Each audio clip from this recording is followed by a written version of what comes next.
They called her the Ghost of the Moonstone Pack. Elara. A name whispered like a regret when it was spoken at all. Mostly, she was an absence, a flicker in the periphery, the scuff of worn boots on stone floors long after the hearth fires had died to embers. She was worthless. The word was a brand on her soul, hotter than any physical mark. It had been seared there the day her parents, the pack's finest hunters, had been lost to the unforgiving teeth of a winter storm, leaving her an orphan with no status to inherit. The pack's alpha, a man whose kindness soured into pragmatism, had demoted her. From a child of promise to an omega, a servant, a nothing. The cold was her constant companion. It was a physical entity, a predator that lived in the marrow of her bones. It gnawed at her through the threadbare wool of her tunic and the cracks in her leather boots. Today, it was particularly vicious. The wind sliced down from the granite peaks with claws of ice, promising a blizzard that would shut the world away. Her task was to haul firewood from the outer shed to the main lodge, a journey she had to make a dozen times before the pack's elite even stirred from their warm beds. Each log was heavy, its bark rough and sharp against the raw skin of her hands. Splinters were a familiar pain, tiny daggers she would dig out later with a needle in the dim light of the servants' quarters. She heaved the load into the cradle of her arms, her muscles screaming in protest. Hunger was a hollow ache in her belly, a dull counterpoint to the sharp sting of the cold. Her breakfast had been a crust of stale bread, her dinner last night much the same. It was never enough. She gritted her teeth, a small, stubborn sound lost in the howl of the wind. This was her existence, a cycle of cold, pain, and hunger. She was a tool to be used until she broke, and then, she supposed, she would be discarded. What else was there for someone like her? The thought was a familiar, bitter poison. It filled her with a despair so profound, it was almost comforting in its constancy. Almost. But deep beneath the layers of shame and self-hatred, a tiny, defiant ember still glowed. It was the part of her that remembered her mother's smile, warm as the summer sun. It was the part that recalled her father's voice, deep and steady as he taught her the names of the stars. They had been strong. They had been proud. And she was their daughter. The memory was both a comfort and a curse, a reminder of everything she had lost, of everything she was not. She pushed forward, one agonizing step at a time, her breath pluming in the frigid air. The main lodge loomed ahead, its windows golden with the promise of warmth she would never truly share. She would drop the wood, feel a brief, blessed wave of heat from the great hearth, and then be sent back out into the biting cold. Back to her world of shadows and ice. "Look what the wind dragged in," a voice sneered, sharp and cruel as breaking glass. Elara froze. Her heart hammered against her ribs, a frantic bird trapped in a cage of bone. She knew that voice. Lyra, the Alpha's daughter, beautiful, adored, and venomous. Lyra stood with her two favored companions, their fine cloaks of fur and wool a stark contrast to Elara's patched rags. They were wolves in human skin, their eyes holding the predatory gleam of creatures who had never known a moment of hardship. They looked at Elara not as a person, but as an object of amusement, a toy to be broken. "Still fetching things, little mouse?" Lyra's lips curled into a disdainful smile. "You'd think for all that work you might have earned a decent cloak. But then, rags suit you." Elara said nothing. To speak was to invite more scorn. To meet their eyes was to challenge them. She kept her gaze fixed on the ground, on the tips of her own worn boots, praying they would grow bored and leave. Silence was her only shield. It was never enough. One of Lyra's friends, a broad-shouldered male named Torvin, stepped forward. He shoved her, not hard enough to be a true assault, but with enough force to make her stumble. The heavy logs spilled from her arms, tumbling into the pristine snow. "Clumsy thing," Torvin grunted, laughing. The sound was thick and ugly. Lyra's laughter was worse. It was high and musical, a tinkling bell that signaled only misery for Alara. "Oh dear, you've dropped it all. Now you'll have to start over." She took a deliberate step, grinding one of the logs deep into a snowdrift with her expensive, fur-lined boot. What a shame. Tears pricked at the corners of Alara's eyes, hot and shameful. They froze almost instantly on her lashes. Humiliation washed over her, a scalding wave that made her skin crawl. She was nothing, a ghost, a mouse, an object for their casual cruelty. Every insult they hurled was just an echo of the ones already screaming in her own mind. She squeezed her eyes shut, her raw hands clenched into fists at her sides. The cold from the snow seeped through the thin fabric of her trousers, a numbing misery. Don't cry. Don't let them see you cry. It was a desperate, silent mantra. Giving them her tears would be the final surrender. They lingered for another moment, basking in her silent degradation, before Lyra gave a bored sigh. "Come on, this is dull. Let's go get some spiced cider." They turned and walked away, their laughter trailing behind them, swallowed by the rising shriek of the wind. For a long time, Alara did not move. She just knelt in the snow, surrounded by the scattered firewood that represented another hour of thankless, freezing labor. The despair was a physical weight, pressing down on her, threatening to crush that last, tiny ember of defiance within her. It would be so easy to just lie here, to let the snow cover her, to let the cold take her, to finally rest. No, the word was not spoken. It was a tremor in her soul, a spark of her father's stubbornness, a flash of her mother's fire. No, she would not give them the satisfaction. She would not break. Slowly, painfully, she pushed herself up. Her knees ached and her hands were numb, but she forced her fingers to work. One by one, she began to gather the logs again, brushing the snow from their surfaces. Her tears had frozen, and her face felt stiff, a mask of sorrow. But she was moving. She was working. She was surviving. It was a small, pathetic victory, but it was hers.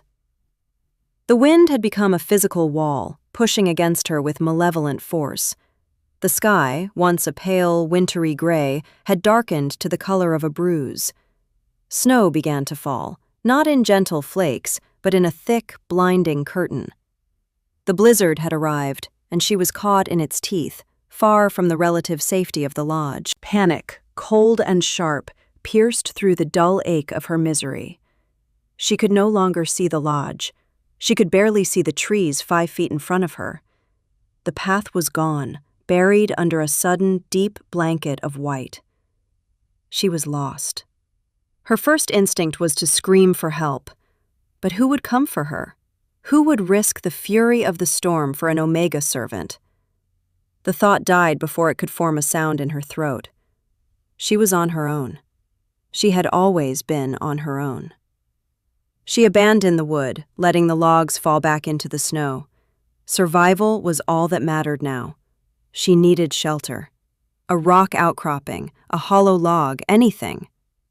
She wrapped her thin arms around herself and plunged into the swirling chaos, choosing a direction at random, praying it was the right one. The wind howled like a great beast, stealing the breath from her lungs and scouring her skin. Every step was a battle. Snow filled her boots, melting against her skin and refreezing, turning her feet into blocks of ice. Her body began to tremble uncontrollably, the first sign of a cold that could kill. She was losing. Was this it? Was this how it ended? Not in some grand, heroic way like her parents, but alone and forgotten in a blizzard, just another nameless victim of the mountain's cruelty. The thought brought a fresh wave of despair. She stumbled, her frozen feet catching on a hidden root. She fell face first into the deep snow, the impact jarring her to the bone. For a moment, she lay there, the snow cold and soft against her cheek. It felt like a pillow.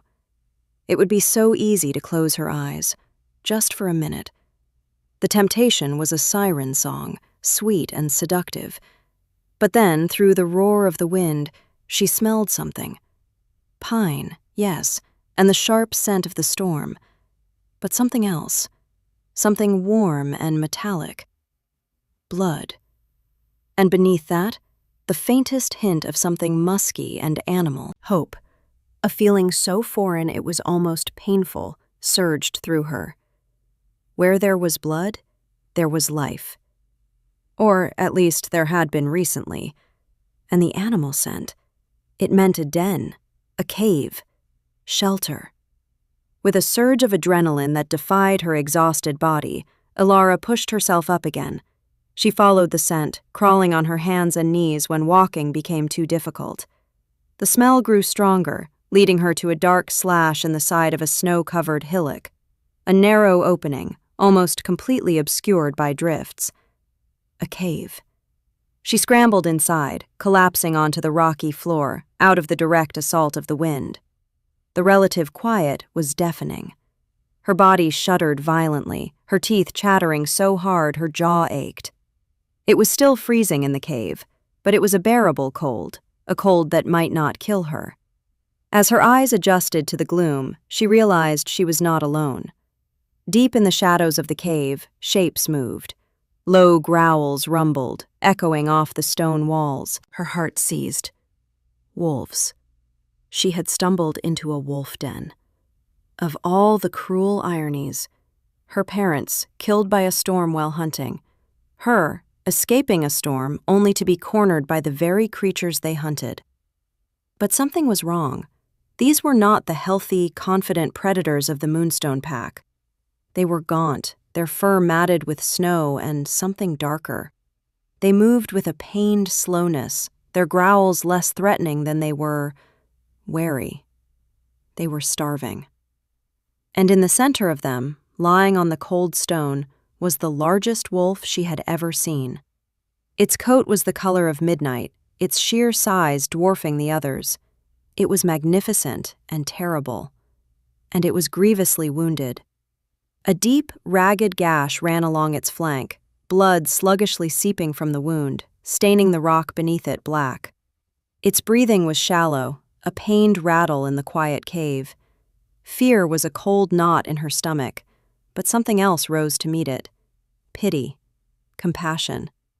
She knew what it was to be hurt, to be hungry, to be cornered by the world.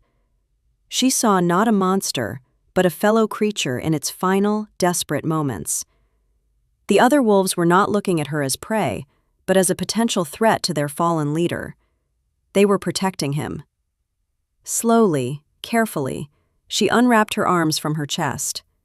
Her movements were small, unthreatening. "I'm not going to hurt you," she whispered, her voice a raw croak. She remembered the crust of bread in her pocket. It was her only food for the day, hard and stale, but it was something. Without a second thought, she pulled it out. She broke it into smaller pieces and tossed them gently towards the smaller wolves.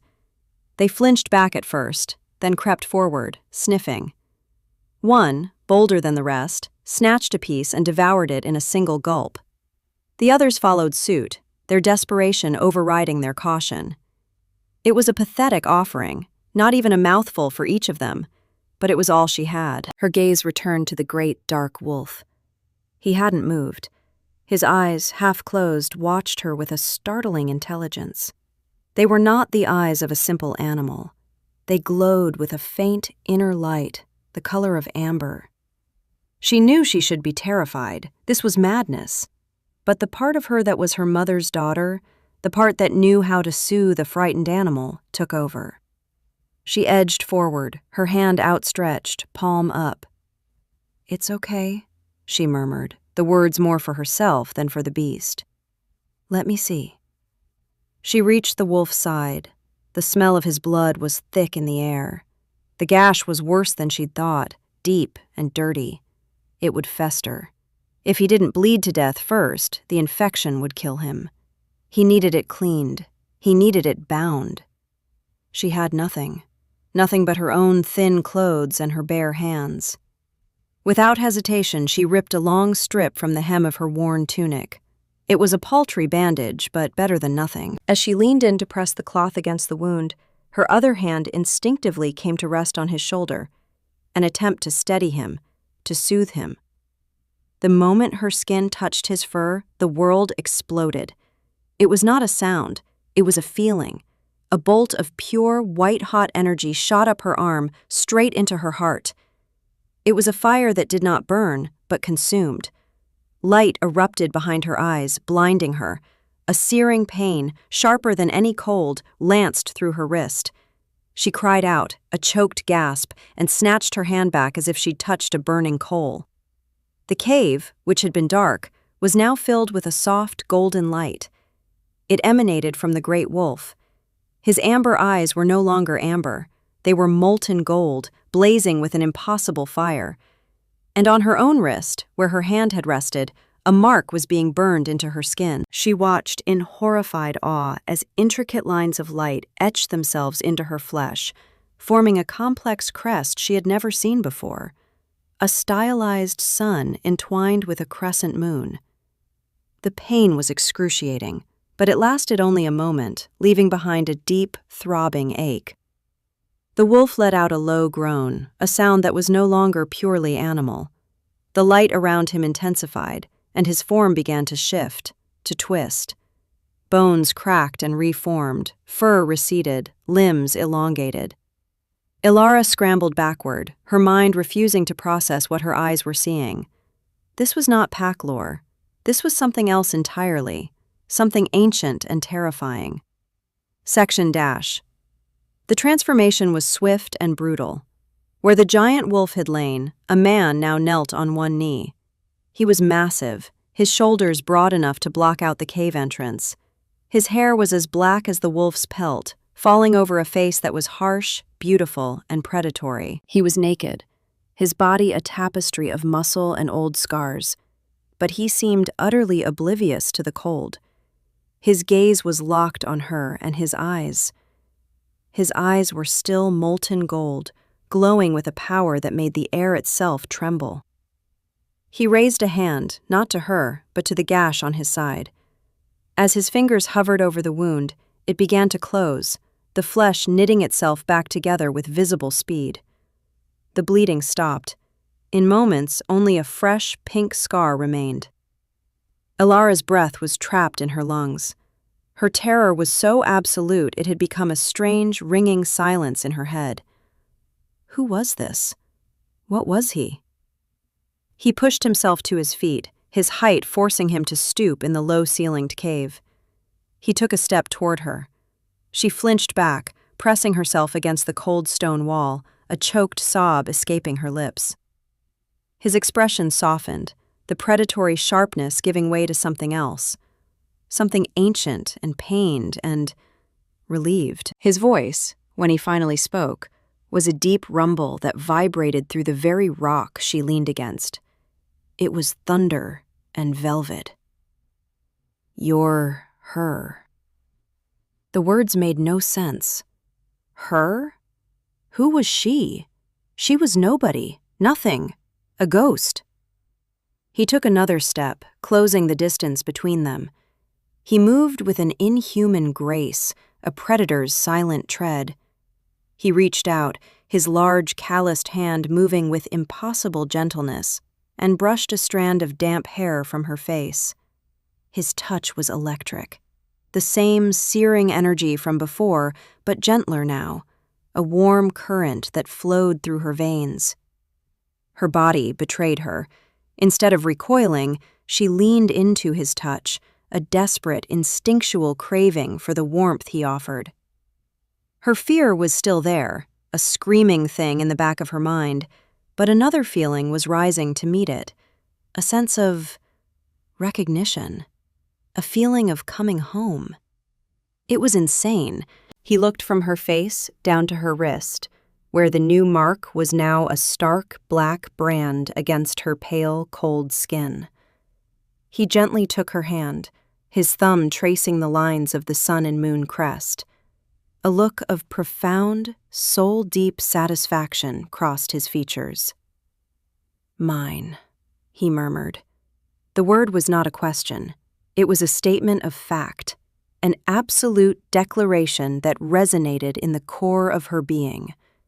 This was the Alpha King, Kale, supreme ruler of all the shifter packs, from the western seas to the granite peaks, a figure of legend, a warrior whispered to be centuries old, more myth than man. And he was here. He was looking at her as if she were the sunrise after 1,000 years of night. I don't understand," she whispered, the words barely audible. "I have been waiting for you," he said, his golden eyes holding hers. There was no room for doubt in his voice. She tried to pull her hand away, a last, futile act of rebellion against the impossible reality crashing down on her. He didn't tighten his grip. He simply held on, his strength an unspoken promise. She could fight all she wanted. It would change nothing. "What is this?" she asked, her voice trembling as she gestured with her chin toward the mark on her wrist. "What did you do to me?" "It is the soul bond," he said, his voice soft. "It is our mark. It has not been seen in 5 generations. He looked at her, his gaze so intense it felt as if he could see every scar on her soul. "It means you are my mate, my queen." Queen. The word was so absurd, so far removed from her reality, that a hysterical laugh bubbled in her throat. Her? A queen? She was Alara, the Omega, the servant girl who scrubbed floors and hauled wood, the girl who was less than nothing. The storm began to abate as dawn approached. Kale seemed to know it without looking, a sense that was tied to the world itself. He finally released her hand, and she immediately cradled it to her chest, the skin still tingling from his touch. The other wolves, his royal guard, had shifted back into their human forms. They were scarred and weary, but their wounds were also healing with unnatural speed, a benefit of their proximity to their alpha. They dressed in the spare clothes they carried in packs, their eyes averted from her, giving their king his privacy. But she could feel their furtive glances, their awe and confusion. Kale pulled on a simple tunic and trousers, the dark fabric doing little to hide the sheer power of his frame. He turned back to her. "We are leaving. You will come with me." Fear warred with the strange, magnetic pull she felt towards him. Go with him? To where? What would happen to her? But the alternative was returning to the Moonstone Pack, to Lyra, to a life of cold and misery, a life where she was worthless. Here, in the presence of this impossible man, she felt something else. Terrified, yes. Confused, absolutely. But for the first time in years, she did not feel worthless. She felt seen. "Where?" she managed to ask. "To my home. To our home," he corrected. "To the Sunstone Citadel."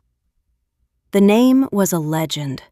A fortress carved into the heart of a mountain, the center of the Alpha King's power. She had thought it was just a story told to frighten children. Before she could protest further, he moved with startling speed. He swept her up into his arms as if she weighed nothing. The contact was a shock, sending another jolt of warmth through her frozen body. He wrapped a thick, fur-lined cloak, one of his guards had offered it, around her small frame, cocooning her in warmth and the scent of pine and winter storms that was uniquely his. "Hold on," he commanded softly, and then he was moving. He exited the cave into the pale, new light of dawn. The blizzard had passed, leaving the world hushed and buried in a deep layer of fresh snow. His guards fell into formation around them, a silent, deadly escort. They moved through the deep snow with an ease that defied logic, their powerful legs eating up the ground. Alara was held tight against his chest. She could feel the steady, powerful beat of his heart. It should have been terrifying, but it was the most comforting sound she had ever heard. The despair that had been her constant companion for years was receding, replaced by a fragile, terrifying hope. What was happening to her? Was this a dream? A hallucination brought on by the cold? They traveled for hours, never slowing. Elara, exhausted and overwhelmed, drifted into a restless sleep, lulled by the motion and the impossible warmth of his body. When she awoke, the landscape had changed. The jagged granite peaks were behind them, and they were in a high mountain pass. In the distance, rising from the slopes of the largest mountain she had ever seen, was a city. It was built of a pale, golden stone that seemed to glow in the afternoon sun. The Sunstone Citadel. It was real. As they approached the outer gates, the news of their arrival spread like wildfire. Shifters, in both human and wolf form, emerged from the citadel, their faces a mixture of relief and astonishment. A great cheer went up when they saw Kale, alive and whole. But the cheering faltered, replaced by a wave of murmurs and confused whispers as they saw the small, ragged woman in his arms. Kale did not stop. He strode through the crowds, his expression unreadable, his destination clear. He carried her through the massive gates, into a courtyard, and then into the heart of the fortress itself. The inside was not dark and grim, but filled with light and air, the stone warm to the touch. He finally stopped before a set of ornately carved wooden doors. He pushed them open and entered a suite of rooms that were larger than the entire Moonstone Lodge.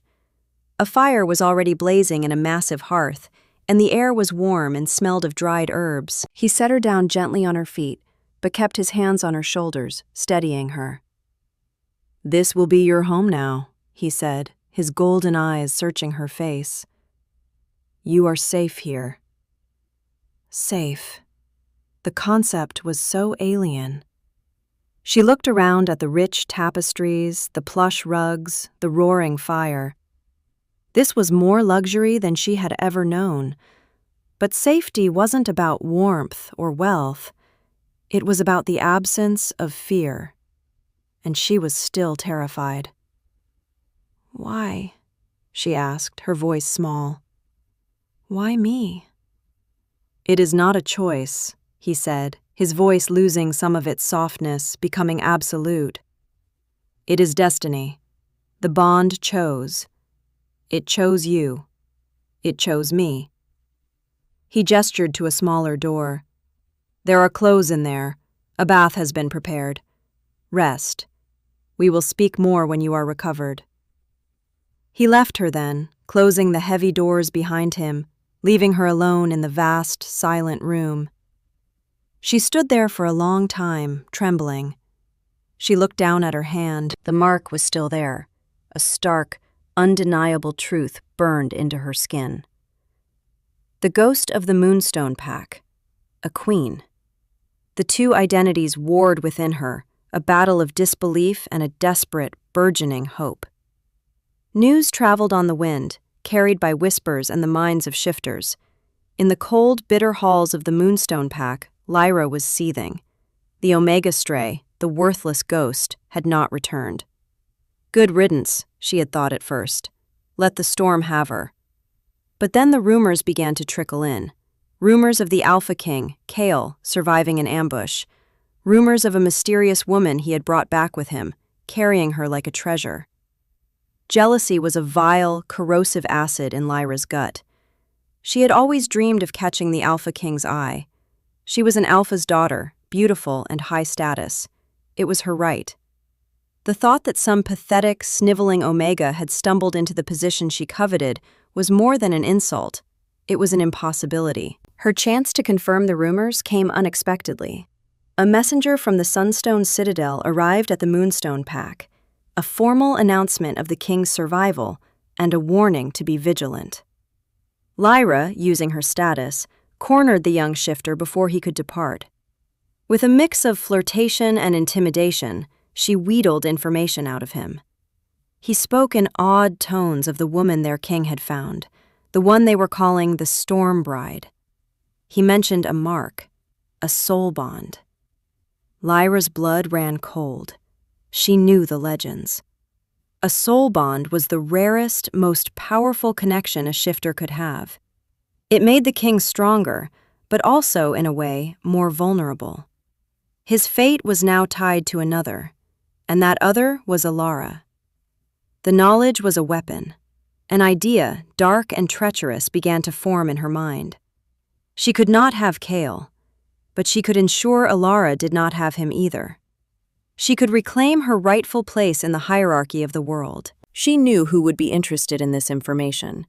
She knew who hated Kale enough to use it. Under the cover of darkness, Lyra snuck away from her pack. She traveled to a blighted, shadowed part of the mountains, a place forbidden by pack law, a place where the trees were black and twisted, and the air felt thin and cold. Here, in a fortress of black ice and obsidian, dwelled the one they called the Shadow King. Malachi, leader of the Ember Covenant, a cult of shifters who drew power from darker, more violent sources. He was Kale's greatest rival, a usurper who coveted the throne of the Alpha King. She was granted an audience. Malachi was a stark contrast to Kale. Where Kale was a force of nature, Malachi was a void. He was lean and elegant, with eyes the color of ash and a smile that never reached them. He listened to Lyra's breathless, hate-filled story with an unnerving stillness. When she was done, he traced a finger along the arm of his throne of carved bone. A soul-bonded mate, he mused, his voice a soft hiss. After all these centuries, Kale has finally shown a weakness. He looked at Lyra, his ashen eyes seeing right through her petty jealousy to the core of her ambition. You say she is nothing? An omega? Less than nothing, Lyra spat. She's weak, pathetic. She cleaned my boots. She is not worthy of him. Malachi's smile widened, a chilling sight. Perfect. He leaned forward, his presence filling the room with a palpable cold. A weak link in a strong chain. You have done well, little wolf. Tell me everything you know about her, her fears, her weaknesses. I will use this information to shatter Kale from the inside out. And when I am king, you will have a place of honor at my side. The promise was everything Lyra wanted to hear. Fueled by spite and ambition, she told him everything. She painted a portrait of Alara as a timid, broken creature, terrified of pain, desperate for approval, and crushed by a lifetime of worthlessness. She handed Malachi the keys to Alara's soul, never once considering the consequences. She only saw her own ascent, built upon the ruins of the girl she had always despised. Meanwhile, in the Sunstone Citadel, Alara was slowly, tentatively beginning to live. She had bathed in water hotter than any she'd ever felt, scrubbing away the grime and the scent of servitude. She had dressed in clothes made of soft wool and linen that felt like a caress against her skin. She had eaten a meal of roasted chicken and warm bread, her body trembling at the simple, profound pleasure of a full stomach. Kale was a constant, overwhelming presence. He did not crowd her, but he was always near. He would sit by the fire while she ate, his golden eyes watching her, his expression a mixture of fierce possessiveness and a tenderness that terrified her more than any threat. He spoke to her of his life, of the long, lonely centuries he had ruled, of the ambush by Malachi's forces that had left him wounded and vulnerable in that cave. He had been tracking them, but they had laid a trap. He had almost died. You saved me, he told her one evening, his voice low. That small piece of bread you gave my men, the warmth of your touch. It was enough. You anchored me to life when I was slipping away. She didn't know what to say. The idea that she, Alara, could save someone like him was ludicrous. It was just bread, she mumbled, looking down at her hands. It was hope, he countered, his voice absolute. Something I had not felt in a very long time. The bond between them was a living thing. It was a constant thrum of energy under her skin, a warmth that centered in her chest. When he was near, it was a comforting fire. When he was away, even just in another part of the citadel, it was a dull ache, a feeling of incompleteness. Her instincts screamed at her that he was safety, that he was home. But her mind, scarred by years of abuse, whispered that this was a trick, that it would all be taken away, that she was not worthy of this kindness, this warmth, this magnificent, terrifying man. One afternoon, Cale was called away to a meeting with his war council. The fallout from the ambush was severe, and there were whispers of Malachi growing bolder. "I will not be long," he promised, his hand lingering on her arm. The warmth of his touch sent a shiver through her. "Stay within these rooms. You are safest here." She nodded, the familiar knot of anxiety tightening in her stomach. She hated when he left. The world felt colder, the shadows deeper. She tried to busy herself, pacing the luxurious rooms that still felt more like a beautiful cage than a home. She ran a hand over a tapestry depicting a great golden wolf howling at the sun. His sigil. Her mark. That was when she felt it. A sudden, piercing cold that had nothing to do with the temperature of the room. It was a cold that seeped into her soul, chilling the warmth of the bond. The fire in the hearth seemed to dwindle, the light in the room dimming. Shadows in the corners of the room began to move. They stretched and coalesced, rising from the floor like plumes of black smoke. They took the shape of men, silent and featureless, their forms indistinct, their eyes glowing with a faint, malevolent red light. Ember Covenant assassins. Panic seized her. She opened her mouth to scream for the guards, but one of the shadow figures was suddenly before her, a cold hand clamped over her mouth. The touch was like ice, burning her skin.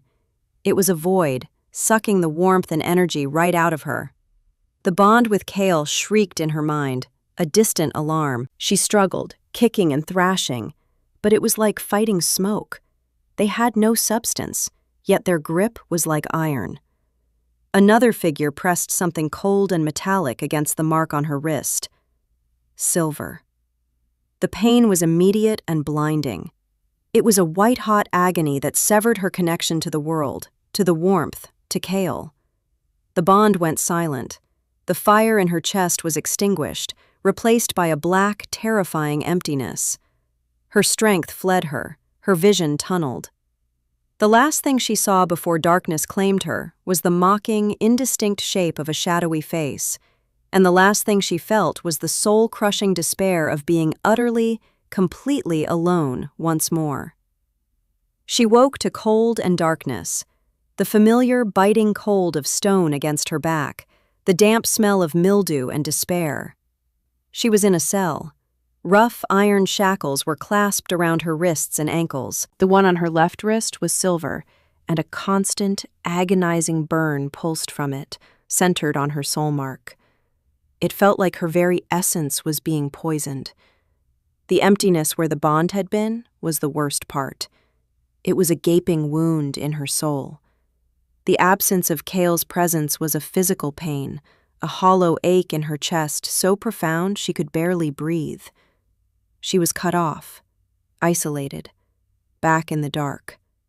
Days blurred into a meaningless cycle of darkness and a sliver of gray light from a high, barred window. They gave her water and stale bread, a cruel parody of the life she had just escaped. Her hope, so new and fragile, withered and died. Of course this had happened. This was her reality. The warmth, the safety, the king. It had all been a dream, a beautiful, cruel dream. She was Alara the Worthless, and this cell was where she belonged. One day, the heavy door to her cell creaked open. A figure stood silhouetted against the torchlight from the corridor. He was tall and slender, moving with a liquid grace. As he stepped into the cell, the torchlight illuminated his features. He had a chillingly beautiful face, with pale skin and eyes the color of ash. It was Malachi. "The Storm Bride," he said, his voice a silken whisper that slid over her skin like a snake. "I must confess, I am disappointed. I was expecting more. He circled her slowly, like a wolf inspecting its trapped prey. Lyra was right. You are just a frightened little thing, aren't you? So Lyra was behind this. The betrayal was a dull, unsurprising ache. Of course she was.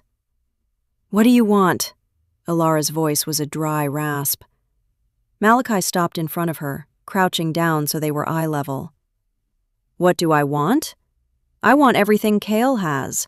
His kingdom, his power, his life. He reached out and traced the silver shackle on her wrist, his touch devoid of any warmth. And you, little mouse, are the key. He explained his plan with a chilling, academic calm. The soul bond, he said, was a conduit, a source of immense power. He had studied the old lore. He believed he could perform a ritual to sever it, but not just sever it. He could hijack it, siphon the power of the bond, Cale's power, her latent power, into himself. The process will, of course, be fatal for you, he added, as if commenting on the weather. And the backlash of the bond being broken so violently, it will cripple Cale. It will leave him vulnerable, empty. And then I will take his throne. Tears streamed down Alara's face. It wasn't just the fear of death. It was the thought of what it would do to Cale. The thought of that vibrant, powerful man being left crippled and empty because of her. She had brought this doom upon him. Her worthlessness wasn't just a label, it was a curse that destroyed everything it touched. He will come for me, she whispered, the words a desperate prayer. Malachi laughed, a dry, rustling sound. Oh, I am counting on it. But he will be too late. He stood up, dusting off his hands. The ritual will take place on the night of the new moon, in 3 days. Try not to despair too much. Your terror will only make the power sweeter. He left her alone in the crushing darkness, her despair a living entity in the cell with her. For 2 days she gave into it. She huddled on the floor, shivering and weeping, the silver burning her wrist, the emptiness in her soul a constant scream. She was going to die. She was going to be the weapon that destroyed the only person who had ever looked at her and seen someone of worth. On the 3rd day, something shifted. The despair was still there, but beneath it, the tiny ember of defiance that had survived the Moonstone Pack flickered once more. No. She had been a victim her whole life. She would not die a victim. She would not be Malachi's tool. She closed her eyes, ignoring the cold, the pain, the hunger. She focused on the gaping wound in her soul, where the bond had been. The silver dampened it, poisoned it, but it could not erase it completely. It was a part of her. She reached for it. She poured every ounce of her will, her fear, her desperation into that empty space. She called his name, not with her voice, but with her spirit. Cale. At first, there was nothing, only the echoing silence. She tried again, pushing harder, focusing on the memory of his golden eyes, the feel of his hand in hers, the steady beat of his heart. Cale! A flicker, so faint it was almost imaginary, a tiny spark of warmth in the vast, cold emptiness.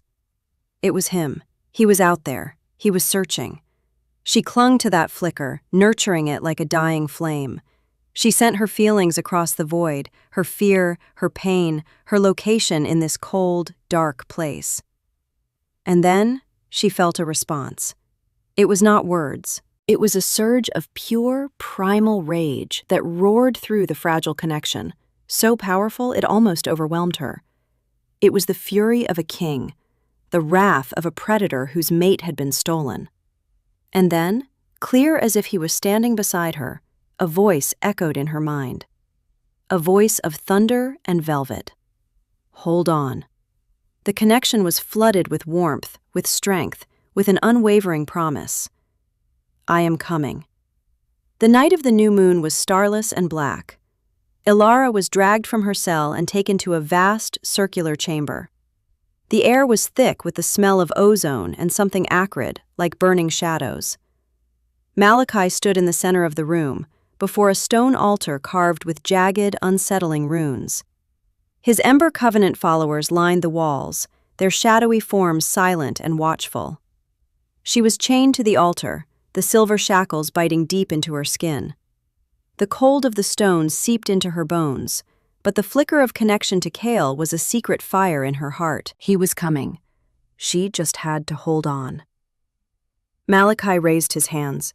The runes on the altar began to glow with a sickly purple light. "The bond is a sacred thing," he intoned, his voice echoing in the chamber. "A gift, but like all gifts, it can be taken." He produced a ritual dagger, its blade forged from obsidian and shimmering with dark energy. "Kale believes his strength is in his heart. I will show him it is his greatest weakness." He lowered the point of the dagger toward her chest. Ilara squeezed her eyes shut, her heart pounding. "Hold on." Kale's voice was a distant echo. At the very moment the dagger's tip was about to touch her skin, the entire fortress shook. A deafening crash, like the world splitting apart, erupted from the west wall of the chamber. Stone and mortar exploded inward in a shower of debris. Through the dust and chaos, a figure emerged. It was Kale. But not the calm, controlled king she knew. This was a force of nature. His eyes were not just gold. They were blazing suns of pure fury. He was in his half-shifted form, claws extended from his fingertips, his teeth elongated into fangs. A low, guttural snarl ripped from his chest, a sound that promised death. Behind him, his royal guard poured into the room, a wave of snarling wolves and grim-faced warriors. The battle began instantly. Malachi recoiled, his ritual interrupted. "So, you came," he hissed, a flicker of genuine surprise in his ashen eyes. "A predictable fool." "You will not touch her," Kale roared, his voice shaking the very foundations of the room. He launched himself at Malachi, a black and gold blur of pure rage. The chamber descended into a maelstrom of violence. Kale's warriors clashed with the shadow assassins of the Covenant. Steel rang against steel, and the snarls of wolves mixed with the eerie, silent attacks of the shadow creatures. Ilara could only watch, chained and helpless. Kale and Malachi were locked in a deadly dance in the center of the room. Kale was stronger, a hurricane of physical power, but Malachi was slippery, his shadow magic deflecting blows and creating illusions. He wrapped tendrils of darkness around Kale, slowing him, draining his strength. Kale fought with a desperation she had never seen. He was trying to get to her, but Malachi and his shadows were always in the way. She saw him take a glancing blow from a shadow blade, a dark line of red appearing on his arm. He faltered for a second, and in that second, Malachi saw his chance. The Shadow King gathered the darkness in the room, forming it into a massive, spiked ball of pure void. He hurled it at Kale. Kale tried to dodge, but he was too slow, his movements hampered by the clinging shadows. The ball of darkness slammed into his chest, throwing him backward.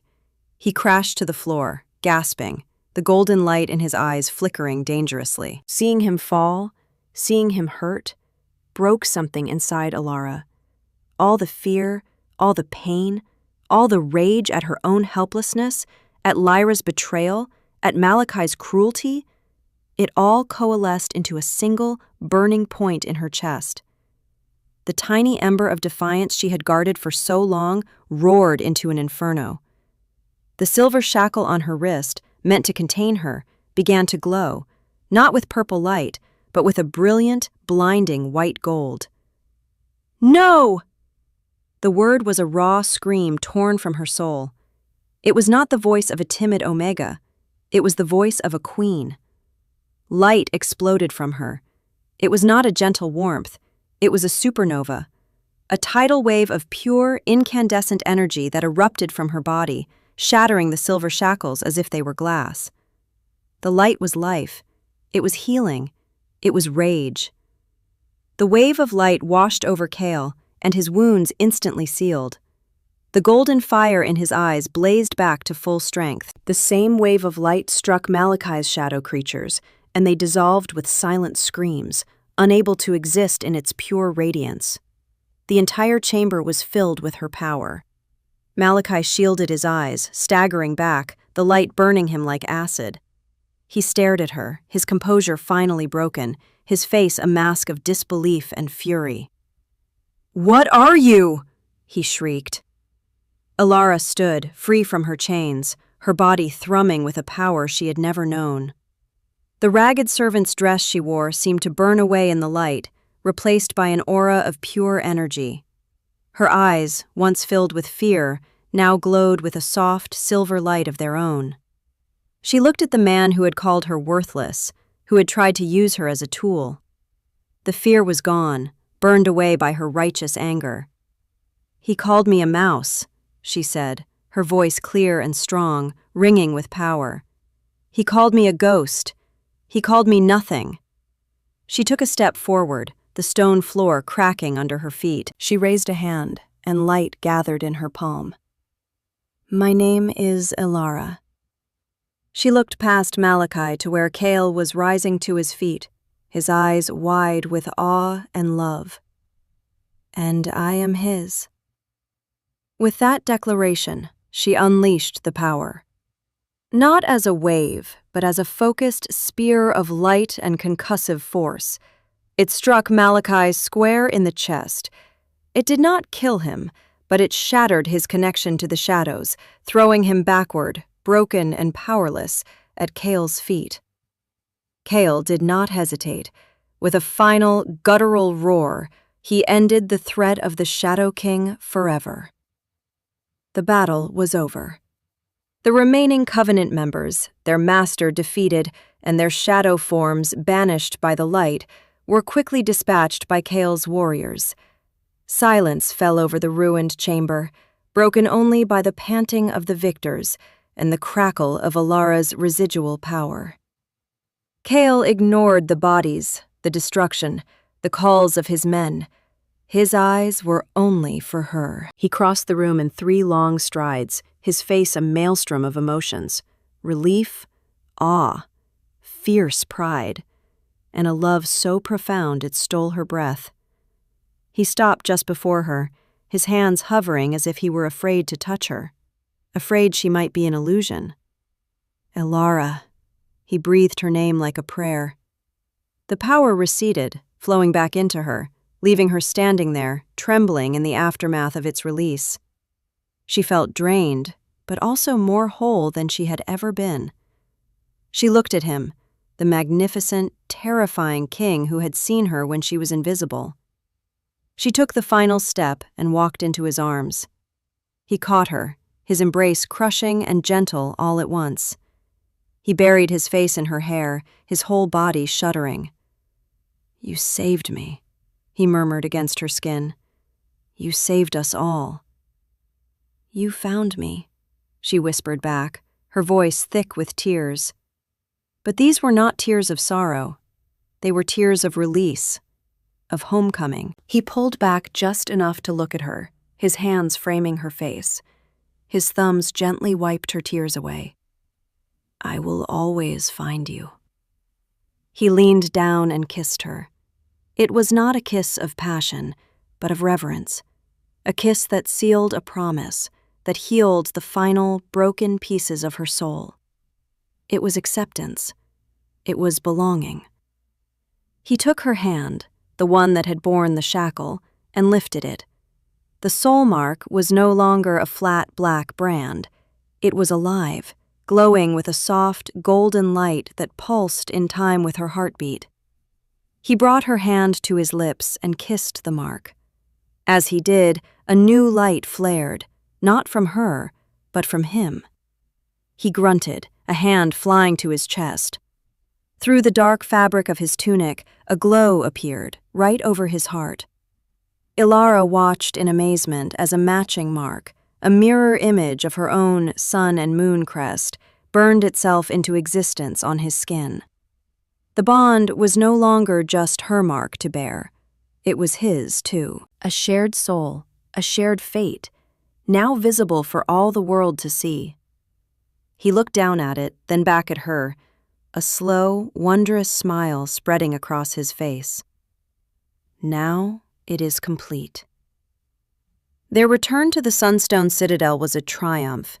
The story of the battle, of the Omega who had manifested the light of a queen, had preceded them.